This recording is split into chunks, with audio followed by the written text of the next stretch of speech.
ଆମର ପୂର୍ବତନ ଏଆଇସି ସଭାପତି ସର୍ବମନ୍ୟ ନେତା ରାହୁଲ ଗାନ୍ଧୀ ଆସୁଛନ୍ତି।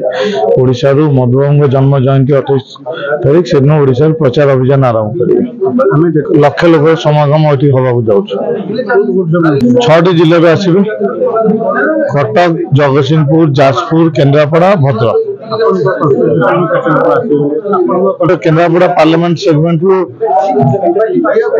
45,000 ଲୋକ ଲୋକ ଆସିବେ। ବ୍ୟବସ୍ଥା ହେଇଛି, ସବୁ ପ୍ରକାର ବ୍ୟବସ୍ଥା ହେଇଛି। ଲୋକ ଭଲରେ ଆସି ଭଲରେ ମିଟିଂ ଆଟେଣ୍ଡ କରି ଯିବେ।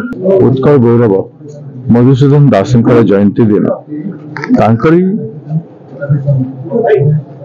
ଜନ୍ମସ୍ଥାନରେ ତାଙ୍କୁ ସମ୍ମାନିତ କରି ଓଡ଼ିଶା ଲୋକଙ୍କୁ ବାର୍ତ୍ତା ଦେଇ ଆମେ এই ସ୍ଥାନରେ ମିଟିଂ ଜାଗାକୁ ଆସିବୁ ଏବଂ ମିଟିଂ ଜାଗାରେ ଆମର ନିର୍ବାଚନ ନ୍ୟାୟ ସଭା ହେବ।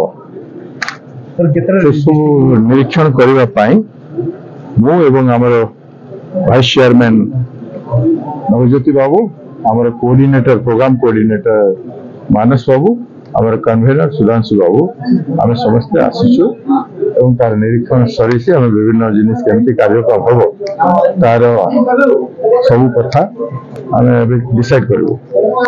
ପ୍ରୋଗ୍ରାମ ଆରମ୍ଭ ହେବ 11ଟା ସମୟରେ ଆମେ ଆରମ୍ଭ କରିବା ପାଇଁ ଚାହୁଁଛୁ ଏବଂ ଏ କାର୍ଯ୍ୟକ୍ରମ ପ୍ରଥମେ ଓହ୍ଲେଇବେ ସେଠି ହେଲିକପ୍ଟରରେ ମଧୁବାବୁଙ୍କର ଜନ୍ମସ୍ଥାନରେ ସତ୍ୟଭାମା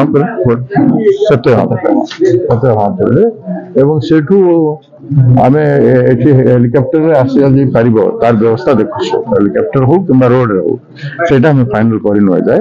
ସେଟା କାଲି ସୁଦ୍ଧା ଫାଇନାଲ ହେବ, ରୋଡ ଆସିବେ କି ହେଲିକପ୍ଟରରେ ଆସିବେ। କେତେ ଡିଷ୍ଟ୍ରିକ୍ଟ ମୁଖ୍ୟତଃ ଏଇଟା ହଉଛି ଯାଜପୁର ଜିଲ୍ଲା, କେନ୍ଦ୍ରାପଡ଼ା ଜିଲ୍ଲା, ଜଗତସିଂହପୁର ଜିଲ୍ଲା, ଭଦ୍ରକ ଜିଲ୍ଲା ଏବଂ କଟକ ଜିଲ୍ଲା ମୁଖ୍ୟ ସ୍ଥାନ। 5ଟା ଜିଲ୍ଲାର ବିଶେଷ ଭାବରେ ଡେଲିଗେସନ ଆସିବେ। ତା ବାହାରେ ବି ଭୁବନେଶ୍ୱର, ଖୋର୍ଦ୍ଧା ଏବଂ ବିଭିନ୍ନ ଅଞ୍ଚଳରୁ ରିପ୍ରେଜେଣ୍ଟେଟିଭ ଡେଲିଗେସନ ଆସିବ ଏ ଅଧିବେଶନରେ, ନ୍ୟାୟ ଅଧିବେଶନରେ ଏବଂ ଓଡ଼ିଶାର ସ୍ୱାଭିମାନକୁ ସମ୍ମାନକୁ ଜାଗରିତ କରିବା, ଓଡ଼ିଆର ମହତ୍ତ୍ୱ ଯୋଉଟା ମଧୁବାବୁ ମଧୁସୂଦନ ଦାସ ଉପସ୍ଥାପିତ କରିଥିଲେ ତାକୁ ସମ୍ମାନ ଦେଇ ଓଡ଼ିଶା ତିଆରି ହେବା କଥା, ଯୋଉଟାକୁ ଆଜି ପର୍ଯ୍ୟନ୍ତ ଅବହେଳା କରାଯାଇଛି। ଓଡ଼ିଆର ମହତ୍ତ୍ୱ ଓଡ଼ିଶାରେ ଯଦି ରହିବ ନାହିଁ, ଓଡ଼ିଆ ପିଲାକୁ ଯଦି ଓଡ଼ିଶାରେ ରୋଜଗାର ମିଳିବ ନାହିଁ, ଓଡ଼ିଆର ଲୋକେ ଯଦି ଏଠି ବ୍ୟବସାୟ କରିପାରିବେ ନାହିଁ, ଏଠି ବାହାର ଲୋକ ଆସିକି ସବୁ କିଛି କରିବେ, ତାହେଲେ ଆମେ ଆମର ପୂର୍ବପୁରୁଷମାନଙ୍କୁ ଅପମାନିତ କରୁଛୁ। ସେଇଟା ହେଇଛି ମୁଖ୍ୟ ଲକ୍ଷ୍ୟ ଯୋଉଟା ଆମର ପୂର୍ବପୁରୁଷମାନଙ୍କର ଥିଲା, ମଧୁବାବୁଙ୍କର ଥିଲା, ଗୋପବନ୍ଧୁଙ୍କର ଥିଲା, ସ୍ୱାଧୀନତା ସଂଗ୍ରାମୀ ମାନଙ୍କର ଥିଲା, ସେ ସବୁର ସମ୍ମାନ ହେଇନାହିଁ। ଏପରିକି ତାଙ୍କରି ମୁଖ୍ୟମନ୍ତ୍ରୀଙ୍କର ବାପା ନିଜେ ବିଜୁ ବାବୁଙ୍କୁ ମଧ୍ୟ ସେମାନେ ସମ୍ମାନ କରିନାହାନ୍ତି। ତେଣୁ ଯୋଉ ଉଦ୍ଦେଶ୍ୟରେ ଓଡ଼ିଆ ଲିଡର ମାନେ ଅତୀତରେ କାମ କରିଛନ୍ତି, ଆମର ଜାନକୀ ବଲ୍ଲଭ ପଟ୍ଟନାୟକ ଯୋଉ ହିସାବରେ କାମ କରିଛନ୍ତି, ଓଡ଼ିଶାର ମହତ୍ତ୍ୱକୁ ଯୋଉ ହିସାବରେ ରଖୁଛନ୍ତି, ସେଇ ହିସାବରେ ଓଡ଼ିଶା ଗୌରବାନ୍ୱିତ ଥିଲା। ଆଜି ପ୍ରଚାର ବେଶୀ, ବିଜେପି ସରକାରର ପ୍ରଚାର ବେଶୀ, କିନ୍ତୁ ଲୋକଙ୍କ ପ୍ରତି ଅନ୍ୟାୟ ମଧ୍ୟ କମ୍ ନୁହଁ।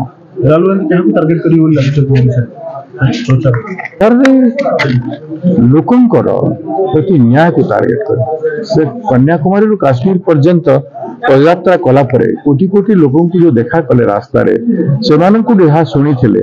ତାପରେ ନ୍ୟାୟ ଯାତ୍ରା କଲେ, ପୂର୍ବରୁ ପଶ୍ଚିମ ପର୍ଯ୍ୟନ୍ତ ଯୋଉ ନ୍ୟାୟ ଯାତ୍ରା କଲେ, ସେଥିରେ ସେ ନ୍ୟାୟ ଶବ୍ଦର ବାହାର କରିଛନ୍ତି। ନ୍ୟାୟ ଚାଷୀକୁ ମିଳିନି, ନ୍ୟାୟ ନାରୀକୁ ମିଳିନି, ନ୍ୟାୟ ଯୁବକକୁ ମିଳିନି, ନ୍ୟାୟ ଶ୍ରମିକକୁ ମିଳିନି, ନ୍ୟାୟ ପଛୁଆ ବର୍ଗର ଲୋକେ ଦଳିତ ଆଦିବାସୀଙ୍କୁ ମଧ୍ୟ ନ୍ୟାୟ ମିଳିନାହିଁ।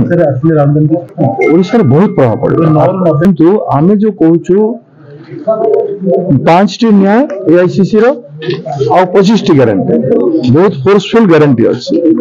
ଯୋଉଦିନ ଆମେ ଗ୍ୟାରେଣ୍ଟି କାର୍ଡ ପହଞ୍ଚେଇ ଦେଇପାରିବୁ ପ୍ରତି ଘରେ, ସେଦିନ ଅଦ୍ଭୁତ ଭାବରେ ପରିବର୍ତ୍ତନ ହେବ। ଏବଂ ଆମେ ଯୋଉଟା ଆରମ୍ଭ କରିଛୁ ଏବେ, ଏବଂ ଓଡ଼ିଶା ପ୍ରଦେଶ କଂଗ୍ରେସର ଆମେ 9ଟି ଗ୍ୟାରେଣ୍ଟି ଦଉଛୁ। ସେ 9ଟି ଗ୍ୟାରେଣ୍ଟିର ମଧ୍ୟ ଲୋକଙ୍କୁ ବହୁତ ଆବଶ୍ୟକତା ଅଛି। ଆସିବେ 28 ତାରିଖ ଦିନ, ସେଥିପାଇଁ ଆମ ଚେୟାରମ୍ୟାନ୍, କ୍ୟାମ୍ପେନ୍ କମିଟି, କୋ ଚେୟାରମ୍ୟାନ୍ ସମସ୍ତେ ଆସିଛନ୍ତି। ଆମେ କିଭଳି ଭାବରେ ରୂପରେଖା ରହିବ, କିଭଳି ଭାବରେ କାମ କରିବା, ଖରା ଦିନ ଖରା ସମୟ କିଭଳି ଭାବରେ ଲୋକଙ୍କ ପାଇଁ ଆରେଞ୍ଜମେଣ୍ଟ ରହିବ, ସେଥିପାଇଁ ଗୋଟେ ମିଟିଂ ଆମେ ଡାକିଥିଲୁ। 11ଟା ବେଳେ ପହଞ୍ଚିବେ। ସତ୍ୟମପୁରରେ ସେଠି ଫୁଲମାଳା ଦେବେ, ସେଠି ସଂଗ୍ରହାଳୟ ଦେଖିକିରି ଏଠି ସିଧା ଆସିକି ହେଲିକପ୍ଟର ପହଞ୍ଚିବେ। ନିଶ୍ଚିତ ଭାବରେ ସମୟ ସବୁ ଜିନିଷର ଉତ୍ତର ଦେବ।